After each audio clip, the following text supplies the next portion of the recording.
তাল গাছে কাক বসলো আর তালটি পড়ে গেল। এই কাক বসা এবং তাল পড়ার মধ্যে একটা সম্পর্ক আছে। সেই সম্পর্ক নিয়ে আজকে আমরা আলোচনা করব। বিশেষত পশ্চিমবঙ্গ উচ্চ মাধ্যমিক শিক্ষা সংসদ এবং ইউজি স্তরে মিলের পরীক্ষামূলক পদ্ধতি পড়ানো হয়। আর মিলের পরীক্ষামূলক পদ্ধতির মধ্যে ৫টি পদ্ধতি আছে। অন্বয়ী পদ্ধতি, ব্যতিরেকী পদ্ধতি, অন্বয় ব্যতিরেকী পদ্ধতি, পরিশেষ পদ্ধতি এবং সহ-পরিবর্তন পদ্ধতি। এই ৫টি পদ্ধতি আমাদের বাস্তব জীবনে কিন্তু ভীষণ সংযোগ আছে। কিন্তু আজকে আমরা এমন একটি টপিকস পড়ব, যেখান থেকে তোমাদের উচ্চ মাধ্যমিক এবং ইউজি অর্থাৎ কলেজ স্তরের দর্শনের প্রশ্ন আসবেই এবং এটা তোমাদের ক্লাসে নির্ণয় করতেই হবে, বাধ্যতামূলক। সেটা নিয়ে আমরা আলোচনা করব। তবে আলোচনা এই কারণে করছি যে এই থেকে অবশ্যম্ভাবী প্রশ্নটা আসবেই।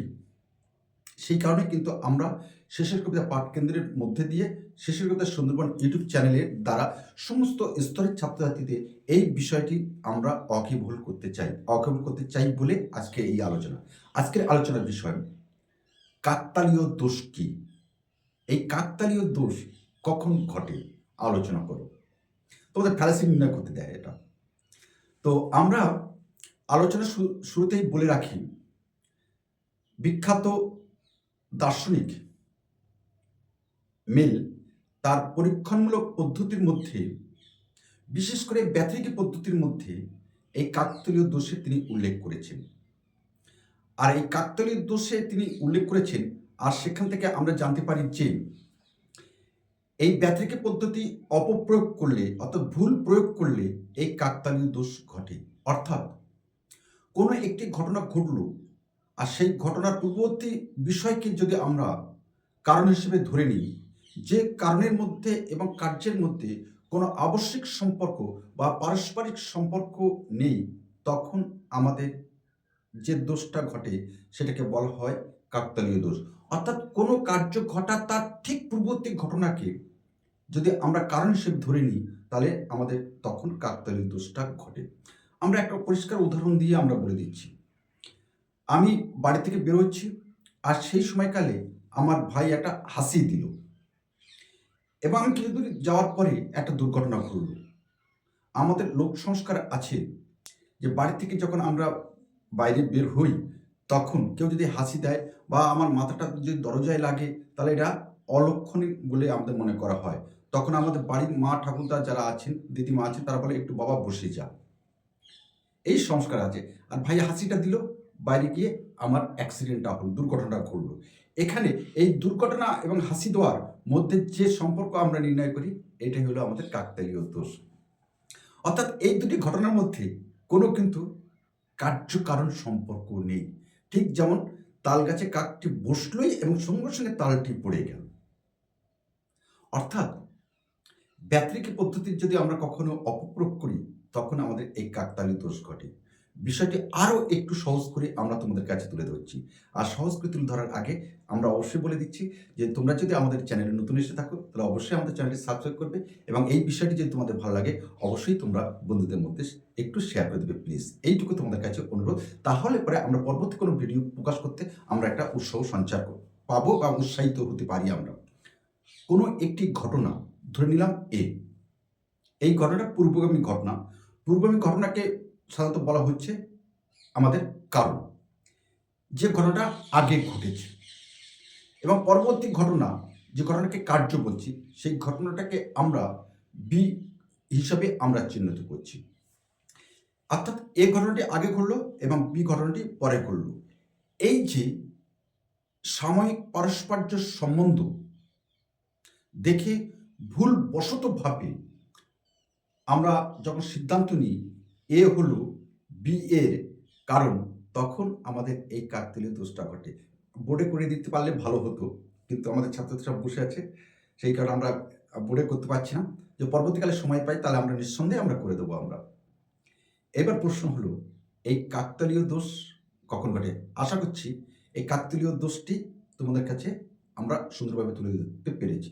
অর্থাৎ আরও সহজ কথা একটি বাক্যে আমি বলে দিচ্ছি, কোনো আবশ্যিক পারস্পর্য সম্পর্কবিহীন কার্যের ঠিক পূর্ববর্তী ঘটনাকে যদি আমরা কারণ হিসেবে ধরে নিই, তখন যে দোষ ঘটে সেই দোষটিকে বলা হয় কাকতালীয় দোষ। এবার প্রশ্ন, এই কাকতালীয় দোষ কখন ঘটে? আমরা আলোচনার শুরুতেই বলেছি ১ নম্বর, ঠিক কার্যের পূর্ববর্তী ঘটনাকে যদি আমরা কারণ হিসেবে ধরে নিই, তখন আমাদের এই কাকতালীয় দোষ ঘটে। অর্থাৎ যে ঘটনাটি আসলে কার্যের প্রকৃত বা আসল কারণ নয়। অর্থাৎ কি বললাম, ঠিক কার্যের পূর্ববর্তী ঘটনাকে যদি আমরা কারণ হিসেবে ধরে নিই, তখন আমাদের যে দোষ ঘটে সেই দোষটির নাম হলো কাকতালীয় দোষ। ২ নম্বর, ব্যতিরেকি পদ্ধতির যদি আমরা অপপ্রয়োগ করে থাকি, তখন যে দোষটি ঘটে সেটি হলো কাকতালীয় দোষ। একটু আলোচনা করে দিই।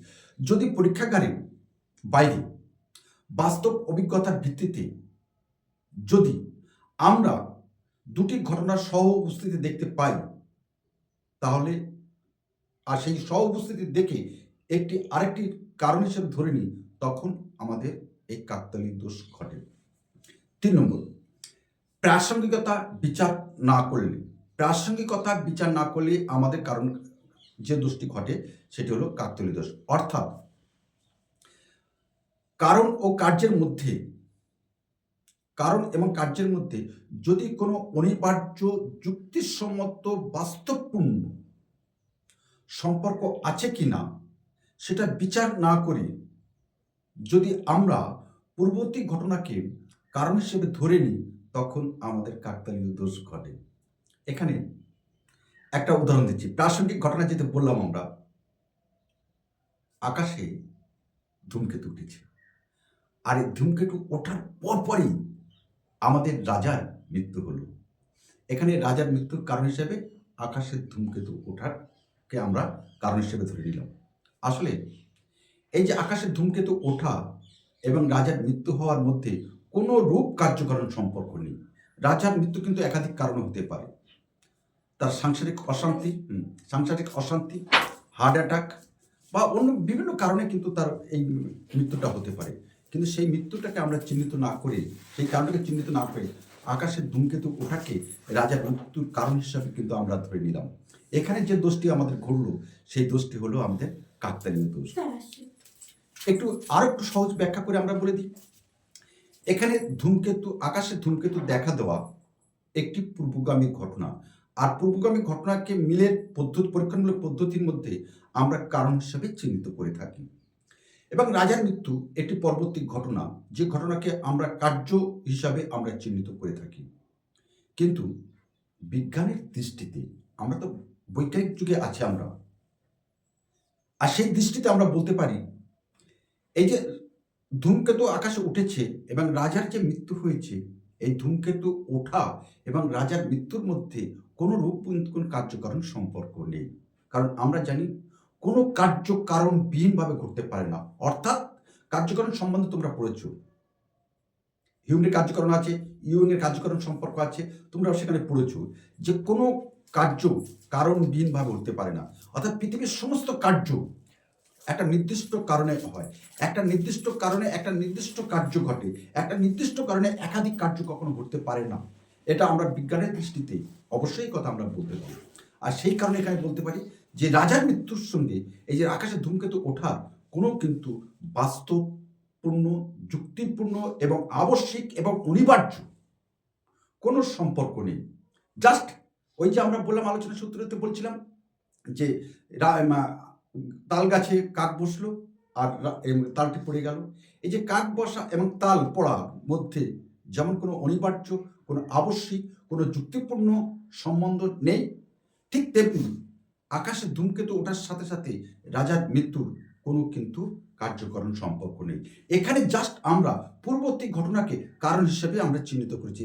যে আরও একটা যেটা বলছিলাম যে আমি ঘর থেকে বের হলাম, ভাই হাসি দিল, আর বাইরে গিয়ে আমার দুর্ঘটনা ঘটলো। তাহলে আমাদের এই দুর্ঘটনার কারণ কি? সঙ্গে সঙ্গে আমাদের মাথায় এসে গেল, আমি যখন বাইরে বেরোচ্ছিলাম আমার ভাই হাসি দিয়েছিল, এই হাসি দেওয়াই হলো আমার দুর্ঘটনার কারণ। দুর্ঘটনা হলো কার্য এবং ভাইয়ের হাসি দেওয়া হলো কারণ।